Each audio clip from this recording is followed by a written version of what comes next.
I was a typical mountain child in many ways, but በመጀመሪያ ጥቂት ስለ አስተዳደጌ ስነግራችሁ ገና የ9 ዓመት ብላቴና እያለሁ በቤት ውስጥ አባቴ የአልኮል መጠጥ ሱሰኛ ስለነበር እጅግ በጣም እንቸገራለን።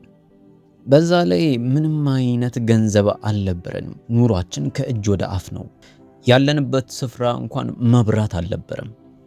ከሰፈራችን ወደ ትምህርት ቤት እንኳን ለመሄድ እጅግ በጣም ረጅም ከመሆኑ የተነሳ 2 ታክሲዎችን መያዝ ይጠበቅብኝ ነበር። በልጅነቴ ስለ እግዚአብሔር ወይም ደግሞ ስለ መንፈሳዊ ነገር ስለ ሃይማኖት ምንም የማውቀው ነገር አልነበረም። ታዲያ ልክ 9 ዓመቴን ሲይዝ በህይወቴ ላይ ብዙ ነገሮችን የሚቀይርና የህይወቴን አቅጣጫ የሚቀይር አንድ አጋጣሚ ተፈጠረ። በቤት ውስጥ የነበርነው በሙሉ ድብደባ ይደርስብን ነበር። አባቴ እየሰከረ በመጣ ቁጥር እኔን፣ ታላቅ ወንድሜን፣ እህቴንም ጭምር ይደበድበናል።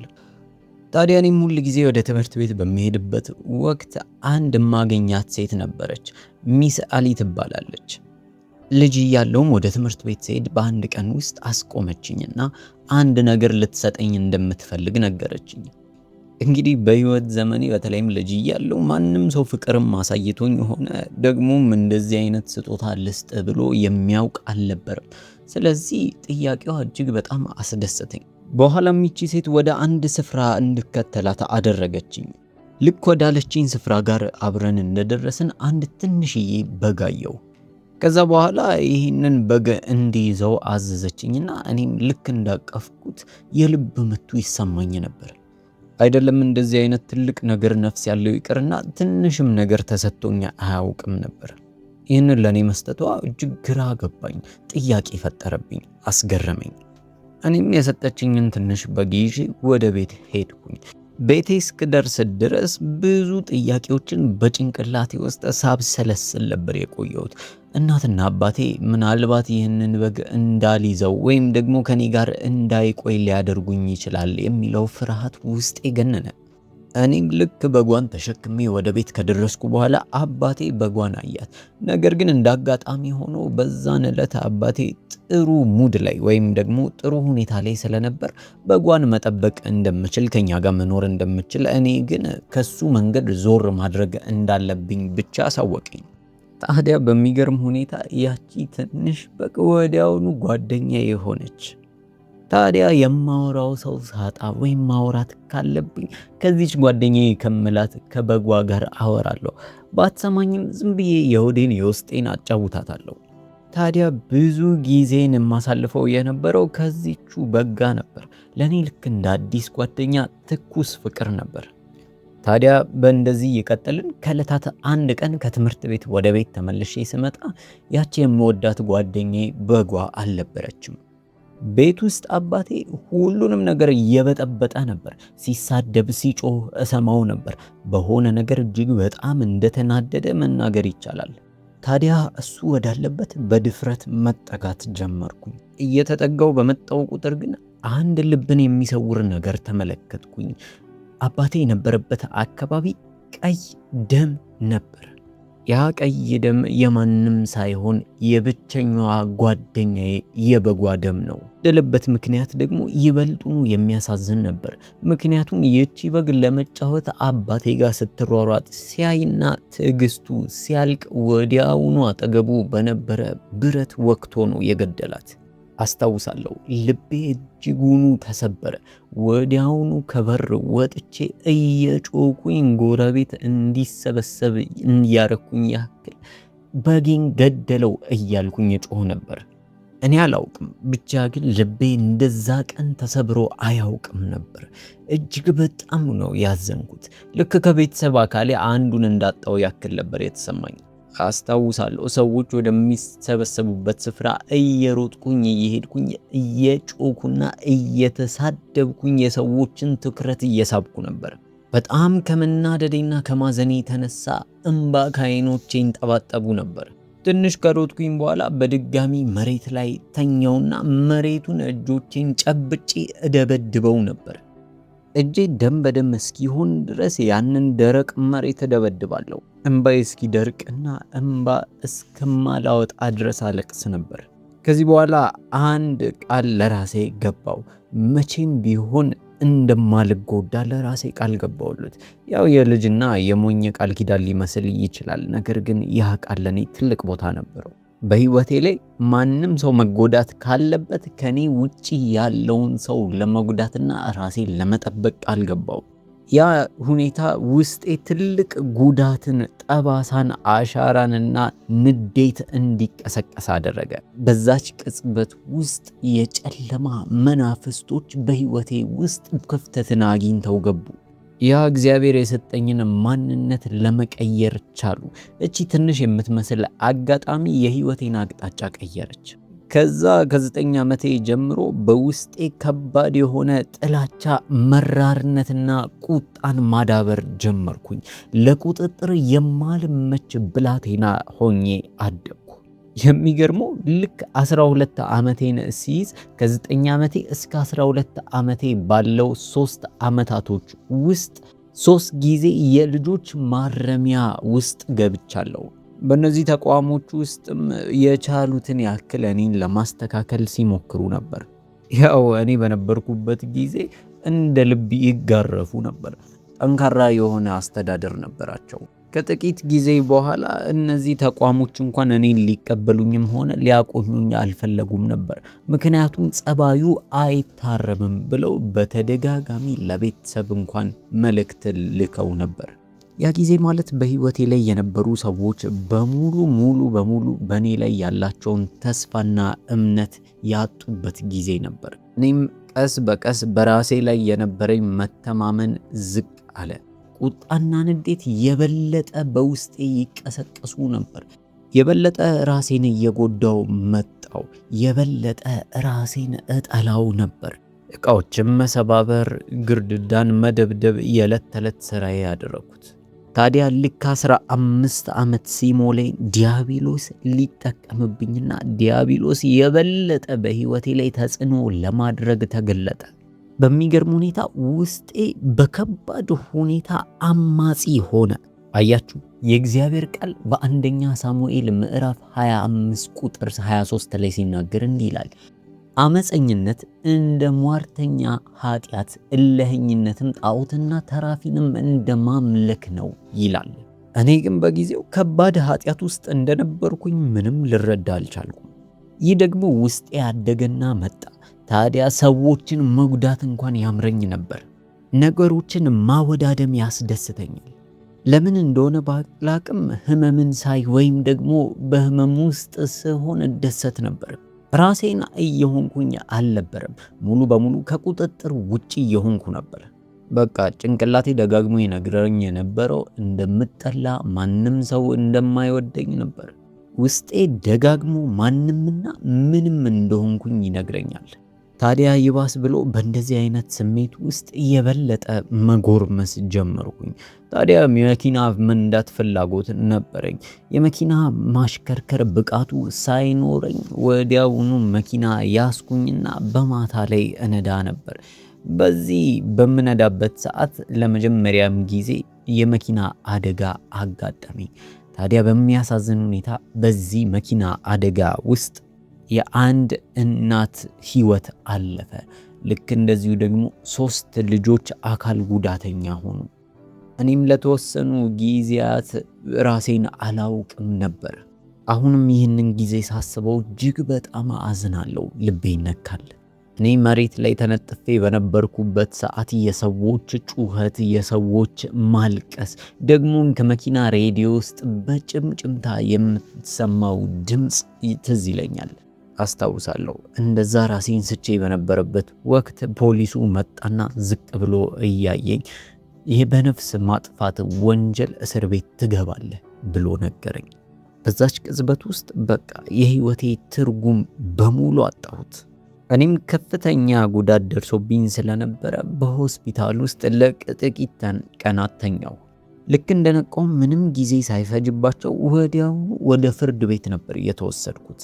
አስቡት እንግዲህ ገና የ15 ዓመት ልጅ ሆኜ የአንድ ሰው ህይወት በማጥፋትና በ3 ሰዎች ላይ ከባድ ጉዳት በማድረስ እስር ቤት ለፍርድ ቀን ተቀጠርኩ። ከዚህ ማገገም ይቻላል ብሎ ማሰቡ እንኳን እጅግ በጣም ይከብዳል። ነገሮችና ሁኔታዎች በሙሉ ያስፈሩ ነበር። አስቡት እስኪ የ15 ዓመት ልጅ በእጆቹ ላይ ካቴና አድርጎ በእግሮቹ ላይ ካቴና ተደርጎበት ደግሞም በፖሊስ መኪና ሲመላለስ ይህ ለአይምሮ ለማሰብ እንኳን እጅግ በጣም ይከብድ ነበር። ያው የሆነው ነገር ሆኗል። ነገር ግን ከተፈረደብኝ ጊዜ ጨርሼ እንኳን ከወጣሁ በኋላ የትኛውም ከተማ ሊቀበለኝ ፈቃደኛ አልነበሩም። ሁሉም ያገለኝ ነበር። እኔ ግን የተለወጠ ህይወት ብፈልግም እንኳን ሰዎች ይለወጣል ብለው በፍጹም አያስቡም ነበር። ታዲያ ከከተማ ከተማ ዞርኩኝ። ያው እነሱ ያሳለፍኩትን ነገር እንደሰሙ ወዲያውኑ ሊፈርዱብኝ ይቸኩሉ ነበር። ታዲያ በአንዱ ከተማ ውስጥ ለማረፍ ቻልኩኝ። በዛም አንድ በፈርኒቸር ቤት ውስጥ ስራ አገኘሁ። አሁንም ህይወት ጥሩ እየሄደልኝ አልነበረም። ከየሰው ጋር እጣላለሁ፣ ከአለቆቼ ጭምር ጋር እጣላ ነበር። ይባስ ብሎ የተለያዩ አደንዛዥ እጾችን መጠቀም ጀመርኩኝ። ደግሞም የመጠጥ ሱስ ያዘኝ። በቃ በራሴ እጅ የበለጠ ህይወቴን አመሰቃቀልኩት። በዛ ሰዓት ወደፊት ምን መሆን ትፈልጋለህ ወይም ደግሞ አላማ ምንድነው ብትይ የእውነት ይህ ነው ብዬ የምመልሰው መልስ እንኳን አልነበረኝም። አላማ ቢስ ሆንኩ። ያገባሁት ገና በልጅ እድሜ ነበር። ሚስቴ ደግሞ የ15 ዓመት ልጅ ነበረች። ሚስቴም በጣም ነው የምወዳት። ገና እንዳየኋት ሚስቴ እንደሆነች አውቄ ነበር። እኛም ብዙ ጊዜ ሳንፈጅ ወዲያውኑ ለመጋባት ወሰንን። እሷም ሄዳ ለቤተሰቦቿ ነገረች። ያው እነሱ ቢፈቅዱም ባይፈቅዱም እሷ ጉዳዩ አልነበረም። ምክንያቱም ከኔ ጋር ተነጋግረን ስለጨረስን በቃ ለመጋባት ራሷ ወሰነች። ያው ሚስቴን ልክ እንዳልኳችሁ እጅግ በጣም ነው የምወዳት፣ እጅግ በጣም አከብራታለሁ። ታዲያ እዛው ጋር ምንም ሰዓት ሳንፈጅ ተጋባን። ግን ቀስ በቀስ የሚስቴ ፍቅር ወደ ቅናት ይለወጥ ነበር። ሚስቴን እጅግ በጣም ከመውደዴ የተነሳ ወደ አላስፈላጊ ቅናት የተቀየረ ፍቅር ሆነ። ሰው ዞር ብሎ ካያት ከተናገራትም ጭምር እጅግ በጣም እቆጣለሁ። ከዛ ሰው ጋር እስከ መደባደብ ደረጃ ድረስ እደርሳለሁ። በብዙ ጊዜ ለምን አያችኋት ብዬ ተጣልቼ እንኳን አውቃለሁ። ታዲያ ከሚስቴ ጋር ልጆችን ወለድን። ነገር ግን ልክ እኔም እንደ አባቴ አይነት አባት ሆንኩኝ። በእርግጥ እንደዛ መሆን አልፈልግም ነበር። ነገር ግን ልክ አባቴ እኔን እንዳሳደገኝ ጨካኝ ሆኜ ልጆቼን አሳደግኳቸው። ሁል ጊዜ እኔም ልክ እንደ አባቴ እየሰከርኩ መጣና ሚስቴን ልጆቼን እደበድባቸው ነበር። ልጆቼ ሁል ጊዜ ሰክሬ እንደመጣው ሲያዩ ሮጠው ሄደው ይደበቁ ነበር። ይህንን ማንነቴ ፈጽሞ አልፈልገውም ነበር። ሁል ጊዜ ራሴን በመስታወት ሳይ እናደድና መስታወቱን እሰብር ነበር። ምክንያቱም እኔም ልክ እንደማልፈልገው አባት ለልጆቼ ሆኜላቸዋለሁ። በእርግጠኝነት እነሱም ሲያድጉ ልክ የኔ አይነት ጸባይ እንደሚኖራቸው ነበር የማስበው። ታዲያ ይህ ነገር እየተሻሻለ ሳይሆን ይልቁንስ እየተባባሰና የበለጠ ቤተሰቤን እያማረርኩ መጣሁ። ይባስ ብሎ አንዳንዴ ለቀናት ሲብስ ደግሞ ለሳምንታት ያክል ሳልነግራቸው ከቤት ልም ብዬ እጠፋለሁ። በእርግጥ አብዛኛው ጊዜ ድብድብ ፈጥሬ ከሰዎች ጋር ተደባድቤ ማረሚያ ቤት ውስጥ ነበር ማሳልፈው። በሚገርም ሁኔታ ባለቤቴ ለረጅም ጊዜያት ያክል ልትታገሰኝ ሞክራለች። ታዲያ ነገሮች የበለጠ እየተባባሱ መጡ። እስከ ሞት ደረጃ ድረስ ሊያደርሳቸው የሚችለው ማንነቴን ሲመለከቱ ባለቤቴ ለራሷም ለልጆቿም ስትል ወደ ቤተሰቦቿ ቤት ተመልሳ ሄደች። አስቡት እንግዲህ እቺን ሴት ገና በልጅነቷ ከቤተሰቦቿ ቤት አምጥቼ ነው ልክ እንደዚህ የማሰቃያት። ዲያብሎስ በህይወቴ ላይ ትልቁን ተጽዕኖ ያመጣ ነበር። ውስጤ የነበረውን ንዴትና የተፋፋመ ቁጣ በሰዎች ላይ እንዳንጸባርቀው ያደርገኝ ነበር። አያችሁ፣ ዲያብሎስ እሷ ልጅ ነች፣ እሱ አያት ነው፣ ትልቅ ሰው ነው እያለ አይምራችሁም። ብቻ ዲያብሎስ ዋነኛ ዓላማው በእግዚአብሔር መንግስት ውስጥ እንዳትገቡና ይልቁንስ ሰዎችን እንድታስጨንቁ፣ ሰዎችን ንዴትና ቁጣ ውስጣቸውን እንዲፈጠሩ እንድታደርጉ ይሰራል። ታዲያ በዚህ ሁሉ ጫና ውስጥ ሆኜ አንድ ቀን መጠጥ ቤት ሄድኩኝና ከመጠጥ ቤቱ ባለቤት ጋር መጣላት ጀመርኩኝ። ከፍተኛ የሆነ ጸብ በመካከላችን ተፈጠረ። እኔም እንዳይነሳ አድርጌ መሬት ላይ እንዳለ እደበድበው ነበር። ታዲያ እሱም እንደዛ የተደበደበ በድንገት ጠርሙስ ሰበረና እኔን ይወጋኝ ጀመር። በዛ በተሰበረ ጠርሙስ ደጋግሞ ደጋግሞ ወጋኝ። እኔም እሱም ደም በደም ሆነን ደማምተን መሬት ላይ ተዘረርን። በዛ ቦታ የነበሩ ሰዎች ሲጮሁ ሲያለቅሱና ሲበጠበጡ ሰማ ነበር። አስታውሳለሁ ደም በደም ሆኜ መሬት ላይ ያለው ሰዎች መጥተው በቃ ሊሞት ነው፣ አሁኑኑ ሆስፒታል ሄዶ እርዳታ ካላገኘ አሁኑኑ መሞቱ ነው ሲሉና ሲያወሩ እንደምንም አፋፍሰው ከነደሜ መኪና ውስጥ አስገቡኝ። ወዲያውኑ አቅራቢያ ወደሚገኝ ሆስፒታልም አደረሱኝ። ታዲያ ሆስፒታሉ ግን እዚህ እንደማይረዱኝና አሁን ያለኝ ጥቂት ደቂቃዎች እንደሆነ ደግሞ ወደ ሰፊ ተቋም መሄድ እንዳለብኝ ማለትም ከፍተኛ ሕክምና ማግኘት እንዳለብኝ ይህንን በአጭር ሰዓት ውስጥ ካላገኘው ደግሞ እንደምሞት ተናገሩ። ታዲያ በአምቡላንስ ውስጥ ሆኜ ከዛ ሆስፒታል ወደ ሌላ እየተዘዋወርኩኝ ያ አምቡላንስ ውስጥ ያለው ሐኪም ዝቅ ብሎ ትኩር ብሎ ሲያየኝ አስታውሳለሁ። ከዚህ በኋላ እንደዚህ አለኝ፣ የምትሰማኝ ከሆነ አንድ ነገር ልነግርህ እወዳለሁ። እርዳታ ያስፈልጋል። የሰው ወይም የሐኪሞች ሳይሆን ከኢየሱስ ክርስቶስ እርዳታ ያስፈልጋል። እንዲህ ሲለኝ በሰዓቱ ምን ሊለኝ እንደፈለገ አልተረዳውም ነበር። በድጋሚ እጆቼን ይዞ ኢየሱስ ክርስቶስ ይወድሃል፣ ሊረዳህ ይፈልጋል ይለኛል። እኔ ይህንን በሚናገር ወቅት እውነቱን ለመናገር በውስጤ እየረገምኩት ነበር። ምክንያቱም የበለጠ ተስፋዬን እያጣው መጣው። ታዲያ እሱ ግን ደጋግሞ እምትጠራው ከሆነ ከፈለግከው አሁኑኑ ሊረዳህ ዝግጁ ነው ይለኛል። በኋላም እንደምንም ድምፅ እያወጣው እሱንም ኢየሱስንም መሳደብ ጀመረ። ታዲያ ይህን መኪና ውስጥ እየሄድኩኝ መኪናው በአንድ ጊዜ በጭስ ሲሞላ ተመለከትኩኝ። እንዲሁም የመሰለኝ የነበረው በድንገት በኤሌክትሪክ ተያይዞ የሆነ ነገር እየጨሰና የበለጠ አደገኛ እንደሆነ ነበር የተሰማኝ። ምክንያቱም ወዲያውኑ እፍና አለ። ታዲያ በዚህ መሃል በድንገት ሰውነቴ ወደ ላይ ከፍ ብሎ ሲነሳ አየሁት። ታዲያ ግራ የተጋባው ሳለ በድንገት የሚሰማኝ የነበረው ህመም በሙሉ ጸጥ ሲልና ሰላም ሲሰማኝ ተሰማው። ታዲያ ዝቅ ብዬ ስመለከት የገዛ ሰውነቴ አልጋ ላይ ተኝቶ ተመለከትኩት። የአምቡላንስ አልጋ ላይ ደም በደም ሆኜ አይኖቼን ጨፍኛለሁ። በዚህ ጭስ ውስጥ እንደ ልቤ እዘዋወር ነበር። ምን እየተፈጠረ እንደነበር ምንም ሊገባኝ አልቻለም ነበር። ታዲያ ወደ ሆነ ጉድጓድ ውስጥ እየተሳብኩኝ በዛው ጭስ አማካኝነት ወጣውና በዚህ ጉድጓድ ውስጥ መጓዝ ጀመርኩኝ። አሁንም ድረስ ስለዚህ ነገር ሳወራ ስሜታዊ ይሆናለሁ። ታዲያ ድንገት ያ የተሸፈነው ጭጋግ መጥራት ጀመረ። ዝቅ ብዬ ስመለከትም የሚነድ የእሳት ባህር ጉድጓድ ተመለከትኩኝ። አለ አይደለ ልክ ልጆች እያለን ውሃ ላይ ጋዛ አርከፍክፈን የሚፈጠረውን ነገር ቆመን እናያለን። ይህም ልክ ተመሳሳይ ይመስላል። የውሃ የእሳት ባህር ነበር። በሚያስደነግጥ ሁኔታ እኔም ወደዚህ እሳት ባህር እየተወረወርኩኝ ነበር። በዚህ ስፍራ ውስጥ ይሄ ነው የማይባል ብዙ ቁጥር ያላቸው ሰዎች ነበሩ። እነዚህ ሰዎች በአንድነት ያለቅሳሉ፣ ይጮሃሉ፣ ዋይ ዋይ ይላሉ። የሚያስገርመው ግን ይህ ብቻ አይደለም። ይልቁንስ ከነዚህ ሰዎች መካከል የማቃቸው ነበሩ። መልካቸውና ፊታቸውን ለማየት እድሉ ነበረኝ። በዚህ መካከል ነበር አንድ የማቀው ሰው እንዲህ ብሎ ሲጮህ የሰማሁት። ሮኒ እባክህ ወደዚህ ስፍራ በፍጹም መምጣት የለብህም፣ ምንም አይነት ማምለጫ የለም፣ ማምለጥ አትችልም ብሎ ጮሆ ነገረኝ። እንደዚህ ብሎ የነገረኝ ሰው በምድር ላይ ያለ የማቀው ሰው ነው። በሌብነትና በስርቆት ይታወቃል። የዚህ ሰው አሟሟት እንኳን እጅግ በጣም ያሳዝን ነበር። ሰዎች ከኋላ ተኩሰው ደረቱን መተውት ነበር መሬት ላይ ተጥሎ ወድቆ ተገኝቶ የሞተው።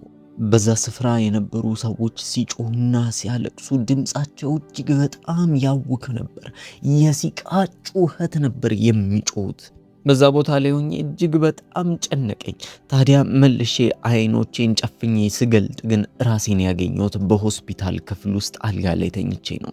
የሚገርመው ያቺ ደበድባት የነበረችው ሚስቴ አብራኝ ቁጭ ብላለች። እሷም የተለያዩ ቀዶ ጥገናዎች ሲያደርጉልኝ እንዳደሩ ሐኪሞቹ ነገረችኝ። እኔም እንደምንም ያለኝን አቅም ተጠቅሜ ስሟን ጠራኋት። ኤሌን እባክሽ መብራቱን እንዳያጠፉት ንገሪያቸው አልኳት። በህይወቴ ለመጀመሪያ ጊዜ ፈራው። በህይወቴ ላይ ብዙ ነገሮች አጋጥመውኝ ያውቃሉ። ተተኩሶብኝ ያውቃል፣ ተቀድጄ ያውቃለሁ፣ ተደባድቤ ያውቃለሁ። ብዙ ጉዳቶችና ቁስሎች ደርሰውብኛል። ነገር ግን በአንዳቸውም ፈርቼ አላውቅም። ነገር ግን በዚህ ሁኔታ ላይ ያጋጠመኝን ነገር በፍጹም ልረሳው አልቻልኩም ነበር። ፍርሃት ሙሉ በሙሉ ውስጤ ገብቶ ተቆጣጠረኝ። ታዲያ ከዚህ ሁሉ በኋላ ያ ሁሉ ፍርሃትና ጭንቀት እንዳለ ሆኖ አሁንም ቢሆን መንገዱን አላወቅኩትም ነበር። ታዲያ ከጥቂት ቀናቶች በኋላ ከሆስፒታል ከወጣሁ በኋላ ወደ ቤት ሄጄ አርፌ የመጀመሪያ ለማድረግ ያሰብኩት ነገር መጠጥ ቤት ሄዶ መስከርን ነው። አትፍረዱብኝ። ይህንን ለማድረግ ያሰብኩት ያየሁትን ነገር ለመርሳትና ከዛ ጭንቀት ለመላቀቅ ስላሰብኩኝ ነበር። ትክክለኛው መንገድ የትኛው እንደሆነ ገና አላወቅኩም። በዛ ቦታ የሰማኋቸው የስቃይ ድምጾችና በዛ ቦታ ላይ የነበረው ሽታ ሁል ጊዜ ቀሰቅሰኛል። ነገር ግን እነዚህን ነገሮች ያስረሱኛል ብዬ የማደርጋቸው ነገሮች በሙሉ በፍጹም ሊያስረሱኝ አልቻሉም ነበር። ታዲያ በዚህ ሁሉ ጭንቀት መካከል ሆኜ አንድ ቀን ከስራ ወደ ቤት ስመለስ በድንገት የባለቤቴ ፊት እያንጸባረቀ አየሁት። ፊቷ እጅግ በጣም ያበራ ነበር። በዚህ በጣም ተገርሜ ነበር። እንዲሁም በቃ የሆነ የተዋወቀችው ሰው አለ ወይም ደግሞ የሆነ ያደረገችው ነገር አለ ብዬ አሰብኩኝ። ምክንያቱም እንደዚህ ፊቷ ሲያበራ አይቼው አላውቅም። እሷም በእርጋታ ጠራችኝና እንዲህ አለችኝ፣ ሮኒ ዛሬ ልጆቹና እኔ ሆነን ወደ አንድ የጸሎት ስብሰባ ሄጄ ነበር እና ዛሬ በህይወቴ ውስጥ ካደረግኳቸው ውሳኔ ትልቁን ወስኛለሁ። ኢየሱስ ክርስቶስን በልቤ ተቀብያለሁ። እሱም ተቀብሎኛል፣ አድኖኛል አለች። በሰዓቱ እያወራችሁ የነበረው ነገር ምንም ሊገባኝ አልቻለም ነበር። ነገር ግን የሆነ የተለወጠ ነገር እንዳላት መናገር ይቻላል። እሷም ከወትሮ በተለየ መልኩ ዝም ብላ ፈገግ ትላለች፣ ትስቃለች፣ ደስተኛ ትመስላለች። ምንም እንኳን ባሏ በልጅነቷ ከአባቷ ቤት አስወጥቶ እየደበደበ ቢያኖራትም እሷ ግን የሆነ ውስጣዊ ደስታ እንዳገኘች ያስታውቃል። ታዲያ እኔም በውስጤ የሆነ ጥርጣሬ ተፈጠረ። ምክንያቱም በመጀመሪያ አምቡላንስ ውስጥ እያለው ያ ሰውዬ ኢየሱስ ክርስቶስ ያድንሃል፣ ይወድሃል ይለኝ ነበር። አሁን ደግሞ የገዛ ሚስቴ ኢየሱስ ክርስቶስን ተቀብያለሁ ስትል ጥያቄ መፈጠር ጀመረ።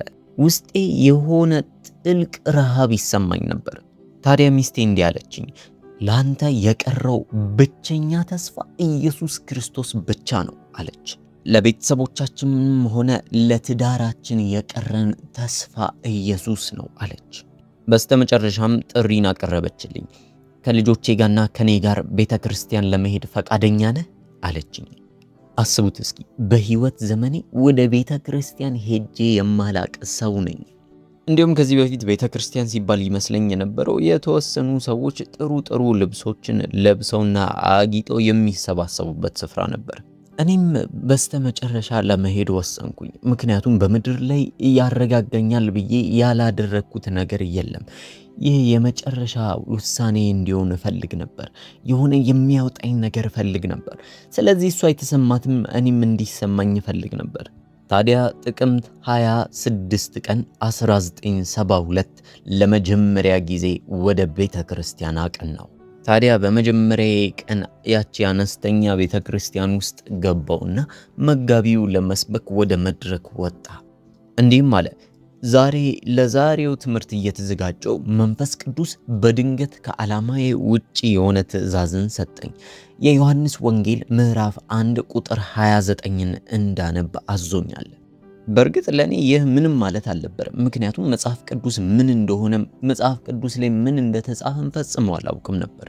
ታዲያ ያቺን ቁጥር ማንበብ ሲጀምር የሆነ ነገር ውስጤ ይሆን ጀመረ። ውስጤ መላወስ ጀመረ። ይህ ጥቅስ ምን የሚል ይመስላችኋል?